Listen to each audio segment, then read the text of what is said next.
or teach children how to read a credit card statement, how to understand your pay slip, understand all those things. So as I said, I think there's the education from school, there's the education from our parents, and then there's our own experience. The issue with our own experience is that it's not until later on in life that we get to have that life experience. Welcome to More Than Money with your host, Ross Murray.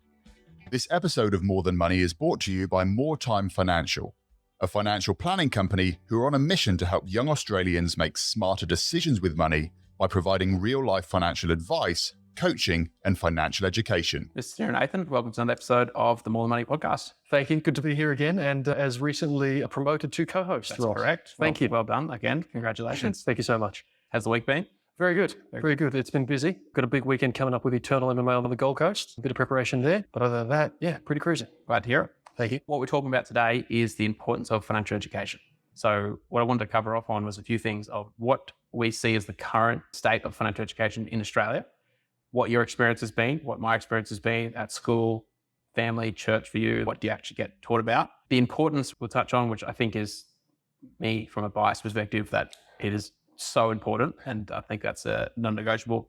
And then where the issue is, or what we can potentially see as some solutions to the problem. Absolutely. How's that sound? Sounds awesome. Excellent. This is always a big debate. Time and time again, I would say 90% of the meetings I have with people, we sit down. Part of my job is that education piece because it is such a big part of my job. It's so much easier to tell people what to do or help them when they understand what we're doing. Correct. So me sit here and say, I tell you to do this, which is fine. That's part of the job. But if you don't understand what I'm telling you, then there's this disconnect because you think we're doing one thing, I think we're doing something else. And it's really important that you understand, or as much as possible, that's my view, is that if you can understand to a point, you don't need to know everything about my job or exactly what we're doing. But if you know enough, you're going to be able to make an informed decision, which makes my job a lot easier. Yeah. And more education, the better, is my view. So time and time again, having meetings with people like, geez, I wish that I was taught this in high school. Geez, I wish I was taught this when I was younger. And then at least the question of why wasn't I taught this? Why didn't my teachers tell me this? I was taught algebra. When last did you use bloody algebra? Never. But I'm in credit card debt. I've got this car loan. I don't understand interest. What's this principal and interest? All these adulting things that happen from the day you start earning your first paycheck that we never get taught. We get taught basic mathematics, how to read properly, which is obviously important. Shakespeare, which sure, that's nice to know, but where's the relevance in that in life? So this is a topic that I'm extremely passionate about, that I think is this huge issue. I understand that it's not an easy solution to say, let's just educate people more. We can get to that later in terms of when it's appropriate to get educated, at what point, what should be the main topics, how do you create the curriculum for financial education, especially in schools, but later on in life as well. Yeah. But I'm curious to know, what has your financial education been? Growing up throughout my life? Growing up, yeah. I've been pretty privileged. My mum and dad, a lot of their financial education came through their own experience. So they moved over to Australia from New Zealand, I think in the mid-80s to early 90s, mid to late 80s, early 90s. And they came over here and they were both working.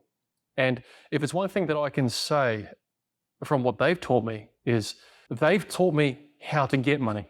What I've had to figure out is how to use it. And if you've seen the way that I use money, I spend most of it, save a little bit, right, on things that are necessary and on things that are also not so necessary. But my financial education, food is a massive one. Too much food. My financial education comes from mainly my dad, because he's the one I probably had the most conversation with about it. But when they came over, they were your standard blue collar working class parents. And they bought a few properties, bought land, sold some properties, got involved in the stock market. And pretty much through their experience is what I've learned. And if I can sum up in a nutshell of what I've learned, is that if you work hard, you earn money. If you save your money, if you save enough, you're able to buy a deposit for a house. And if you buy a house, you can live in it. If you pay the house off by you're 50, you can either sell it, borrow against it to buy another house. That is probably the pattern of financial education that I have. Mainly in my life, what I focused on is the work side of it. All right. I don't have any homes that I own. I would love to. However, in this current climate, it's ridiculous on the Gold Coast. But my financial education is probably limited to earning, saving, and then one day hoping to invest. And that's been taught to me by my parents. Was it a open conversation about money in your household? Yes. Oh man, open conversation. It was one of the most common conversations we had. Positive or Positive, always positive. That's fantastic. Me and Isaac and Ashley probably took it as a negative because we'd have it all the time. Hey guys, are you saving your money? Mum was always about saving. Dad was always about working. It was like, hey mate, working today? Don't get caught sitting on the couch. Nope. I'm going to boxing. I'm going to the movies. Mum's was always about, are we saving our money? How much have you got in your savings account? Not that much today, but they're old school, and rightly so. And I love the old school mentality because of the principles that it taught me about money. You work hard, you save, you can buy shit, okay, or you can invest. That's pretty much what it was. But the conversation was always positive. My only question is today: is that mindset relevant to the current financial climate we're in today? And this is where my financial education is so limited, because I think our generation and a bit younger, we're bombarded with, you can earn money here, you can earn money here, you don't have to work a 9 to 5, you can work for yourself. But all I've ever known by my own experience is work, save, invest. Yeah. So we typically see it from a psychological point of view of you either attract or detract to those closest around you. Yeah. Most of us, it's our parents. So we either see what they've done and go, there's no way I want to be like them. I want to get as far away as possible and detract as far away as possible from them. Or you see what they've done and be like, I'm going to do exactly what they've done. Yeah. So either consciously or unconsciously, people do that. And we see it all the time. It's like, well, parents did that. The kids follow in that footsteps. I guess I'm a little part of that in terms of being financial planning. My dad is a financial planner, so I can attest to that a little bit. But we either detract or attract to what they're doing. And I typically see that the education side, it's either schooling, parents, your own experience. I think we can all agree that the schooling system on financial literacy, personal financial literacy, is a failure. It's almost non-existent. So that's common knowledge now, because 10, 15 years ago, you couldn't say that, Roscoe. You couldn't come out on a podcast or on Channel 7 or Channel 9. You couldn't come out and say, I think the school education system, when it comes to financial literacy, is failing us. You get cancelled. I can't say what it is today. I have limited knowledge of what the education system is, the school curriculum. I have enough friends and family that are teachers and working in the system to take an educated guess to say that it's either the same or pretty similar to what it was. Because it's true. When we went through school. Because it's true. I can confidently say that because, one, I went through the schooling system, and then two, working with the clients that I do now in a similar age bracket from 25 to say 40, the comprehension is not where it needs to be. I'm not saying that it's terrible and not every single client I work with has no comprehension at all. But as I said, 90% of the time I'm sitting with across from clients and they look on their face and say, why wasn't I taught this earlier? Totally. If I knew this earlier in my life, I would be so much better off. Yep. So that's the reason I can confidently say that either it did or it is failing the Australian population. That, like I said, the algebra, yes, I understand that's helpful when you need to build bridges, I think, but for God's sake, teach us or teach children how to read a credit card statement, how to understand your pay slip, understand all those things. Totally. So as I said, I think there's the education from school, there's the education from our parents, and then there's our own experience. The issue with our own experience is that it's not until later on in life that we get to have that life experience. So it's not till later in life that we have that education. Those that are fortunate enough to have parents in their life, and then ones that are educated. So this is the domino effect that we see. Yeah. We have there's lots of issues, and you can obviously tell from how passionate I get. No, I love it. We could talk about it for hours. Let's do it. There's so many parts to it. There's the taboo. So money has historically been and is still, I think it's becoming better, but it's still this taboo topic that it's rude to ask someone how much they earn. And I was going to ask, did you know how much money your parents earned when you were growing up? No, not growing up. Yeah. No, I think only recently I can have a rough estimate of how much they earn. Yeah. Based on my own experience of how much I earn and understanding different industries. But no, they never. So it's that if we're fortunate enough to have parents in our lives, are you having open conversations about money at the dinner table? Do you understand how much they earn? And this is as the domino effect of our parents weren't taught about money. No. So they've only learned from their life experience. Yeah. So whether that was positive or negative has a big impact on if they're out of those three systems, our education system is we've got schooling, parents, and our own experience. Maybe we haven't got there yet. So then school's failed us, so we're relying on our parents. And the domino is we learn from them. They learn from their parents who weren't taught about it, weren't allowed to talk about it. So then we've got lack of education, and you can just see how the cycle continues. Dominoes. And as I said, life experience comes into it. So then it's not until we're 30, 40 odd that we've gone through that experience. Like, oh, actually, I should maybe do something different, or I've made mistakes, or I've done something good. So it's a slippery slope. It is. It's a very slippery slope. It is. And I think going back, my grandparents, my grandfather, both of them were born around the 1940s. I couldn't imagine them sitting around the dinner table and not necessarily exposing how much they earn, but my grandfather who lives here, I couldn't imagine him sitting around with his 7 kids saying, all right, guys, let's talk about money. Yeah. His focus was on just trying to get it because the times back then, they're obviously a lot tougher than what they were today. So I think you bring up a good point in breaking the cycle, actually having the conversation and then, okay, where can we get this added information? Correct. So we have our school, obviously primary and high school. Then you go to university. And this is always the funny one that I find. Yeah. So people have this assumption that because someone earns lots of money, that they must be educated about money. I've had this time and time again, people are like, oh, he's really good with his money. He earns lots. He's a doctor. Okay, great. Answer me this. Where do you think in their 7 years of medical school, they have a subject called financial literacy for doctors? They're too busy. And this is not in regards to overall education. This is purely financial education. Doctors, obviously, a million times smarter than me for most people. Yeah. They're super intelligent. But just because they earn lots of money doesn't mean that they're educated about money. Instead, in those 7 years, they're too focused on saving people's lives. No one's sitting down saying, hey, by the way, you're likely to earn more money than the average person. Your salary is going to probably be $250,000 to $300,000. Specialists, all that kind of stuff is another topic. But they don't learn about this. Then they get put in a different position where they do earn more money. And from my side, earning more money has no correlation to how good you are with your money. Totally. Because more of the times than not, the more money you have, the more money you potentially have to spend, which is then obviously causes some concern. So your experience, you went to university, I'm going to make the assumption there's no financial education, financial literacy courses. There were no financial literacy courses that I took. Now, I will say this, there was a minor subject that you could have taken called finance, right? And I'm sure if I went there, I may have gained some sort of financial education. To my extent of my memory, to what I can remember, the only time I was ever taught about financial literacy was in accounting for decision-making in the first year. And it wasn't about making money, it was about tax. And how much money do you need to give to the government? Which is good to know. Which is relevant, but Which is relevant to know. But as far as investing, as far as, I'm sure there are courses at university that teach this. But like you said, take for example, a doctor or a lawyer, you're so focused on what you need to be doing, whether it's, I did a business degree in sports management, right? So I'm not thinking about money. I just want to know how to manage athletes, how to negotiate contracts, how to market a sports team, so on and so forth. The money will come. I'll take care of that when it comes. And I think that's probably more to your point is even if there are courses that are offered, the attitude towards them isn't what it is towards the things that we want to learn. I think I even took an arts class when I was in uni. And it was really fun. But if I had the choice of going back in time and taking a financial literacy course, which would have helped me identify certain investments or learnt about super or things like you're teaching people today, 100% I would have taken that over an arts class.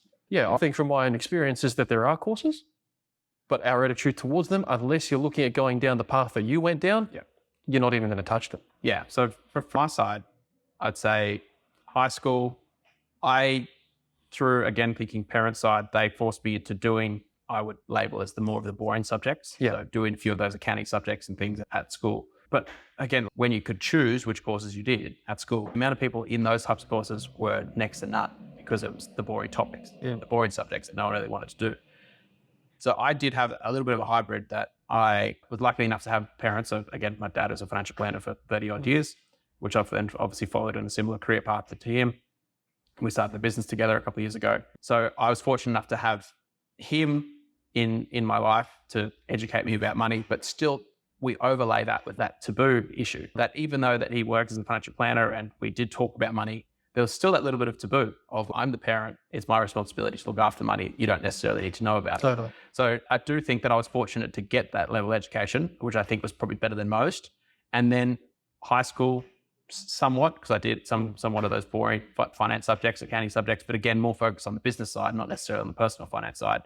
It wasn't until university that I did a Bachelor of Commerce, majored in financial planning, that I spent, I have a 4-year degree, let's say 3 years, doing majority personal finance subjects, where we learned the ins and outs of how to be a financial planner, which then part of that was that personal education. And I just wish that I do understand that not everyone can go through and do that level of education. Yeah. Which is obviously why I sit in the role that I do and have the business that I do, because I'm somewhat more experienced or qualified than most. Yeah. However, I think having some element of personal finance in every aspect of every degree, every job would be unbelievably beneficial, because it affects every single part of our life. It is hard to pinpoint one part of our life that isn't impacted by money directly or indirectly. Especially now. Determines where we live, where we holiday, what we eat, having children, not having children, taking time off work, buying houses, as you said, where you rent. Every aspect, I could probably name a handful of things that aren't directly or indirectly related to money, but it affects so much of our life, but yet we know so little about it. Yeah, that's scary. Not even I had that view. From my perspective, where I see and work with clients every single day, every single week, we're having these conversations, we're trying to educate them as much as possible. And it just blows my mind that the level of education, as I said, not everyone, a lot of people are educated on the topic, but the vast majority are not educated, or I don't believe educated enough, which is scary. That leads on to, what do we do about it? And this is the challenge that I've always had, because we, again, go to that conversation, why wasn't I educated about this at school? And I think we could spend an entire episode talking about the why I believe we aren't educated in school. And there's two sides of it. Briefly, I think you put on the conspiracy hat, and I think there's that element of the less educated people are, the less people know. We can keep them under wraps, but under a certain element of, okay, if they don't know as much, then they're not going to know the loopholes around taxes, correct, all that kind of stuff. Then putting my selfish business hat on, I have a business that is reliant on people not knowing enough, so they come to seek expert advice from me. Yep. And then, so there's that part of it, but I don't like that view, because I think the more educated people are, the better. It's better for me, it's better for everyone, it's better for society. So I guess as I said, go on a whole tangent on why that's not in the school system. Yeah. The challenge is, as I going back to that point of, why wasn't I taught about this in school? The thing that I'm still not 100% sure on yet, even from my perspective, is at what point should we be educated about money? So my view is that I think that from as young as possible, we should be educated on the personal finance concepts. But at what point, and I'm curious to know your views on this, at what point do you think formal financial education would be the most useful? And from my perspective, I think the month or week, I don't think week long enough. So let's say a month before you start working in your first career/serious job, post-school, post-university. Yes, you're going to have part-time jobs, which I think would be beneficial. Yeah. But if I could get to someone the month before they start their first career job, they've just finished university or just finished school and go back to work into a trade or whatever. If I could get to them the month before that and say, hey, you're going to get your first paycheck. It's going to be more than you've ever been paid before, which was my case when I started my first job. Yeah. From day one, this is exactly what I want you to do with your money from the first paycheck. Yeah. For these reasons, for put this away, save this, do whatever. Yeah. That's where I think it would be the most beneficial. Yeah. As I said, I think that a general education in school, concepts, all that kind of stuff would be fantastic. But some sort of formal training of you just finished 7 years medical school, you're going into a doctor's role, you're about to get paid $90,000 or $70,000 as a starting doctor.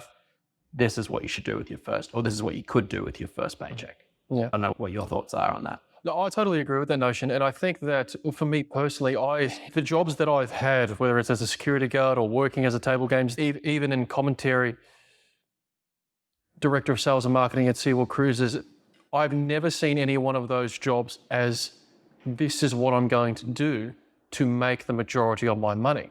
Like we spoke about in our last episode, it's just there to get me week to week. But if I did, let's say tomorrow I got a $100,000 contract to commentate for the UFC or to have my own radio show, the first thing I'll be doing is coming to you and saying, hey, listen, I'm about to be paid 6 figures. I don't want to blow this like I've just done with the rest of my paychecks over the past 10 years. Yeah. I need to know now what I need to do with my money. Now, I'm assuming that's what most people do. But is that what most people do? Or do they just get towards, wait, where's all my money gone? Now I need to go get this education. See, that would be my view. If I didn't have the education, I'd obviously offset the cost to someone like you as to, okay, tell me what to do. Yeah. But if and when the opportunity does come, I'm hoping that I start now. So when it does come, I already have the knowledge there. And I would still come to see you to make, obviously, financial decisions, but at least I've got the knowledge as well. So I tend to agree that when you first start, you describe it as your career path. I'll probably say once you start earning, I would say career earning money, to me is 6 figures. Okay, I'm happy to disclose it, roughly on anywhere between $70,000 to $80,000 a year. But I don't live like that. Yeah. Why? Because maybe it's a lack of education, or I know it and I'm ignoring it.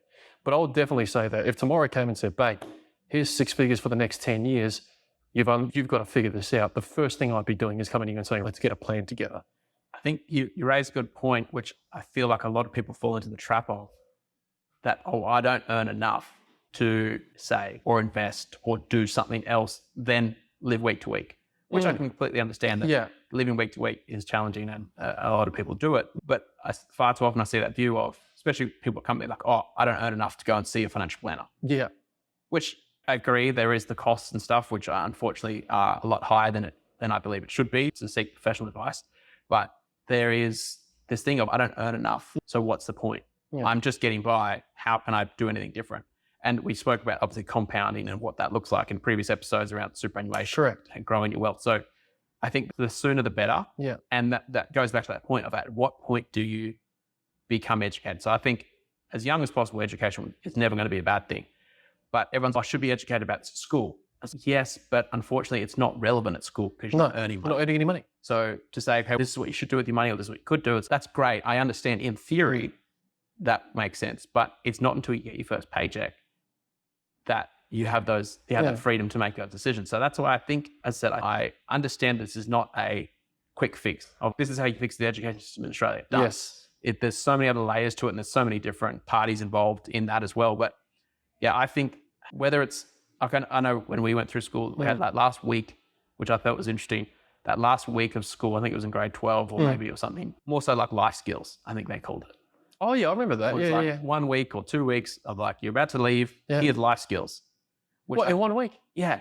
Yeah, which I think is strange. It's like, thanks, you just taught me algebra for the past 5 years, but in the last week, you're like, here's the skills you actually need for life. Yeah. And this is not any knock on any particular one school. I think the whole system is flawed in that regard. But yeah, I think at some point there needs to be that some sort of, I don't know if it can be formal training, informal training, or just something to say, okay, you're about to earn more money than you ever earned before.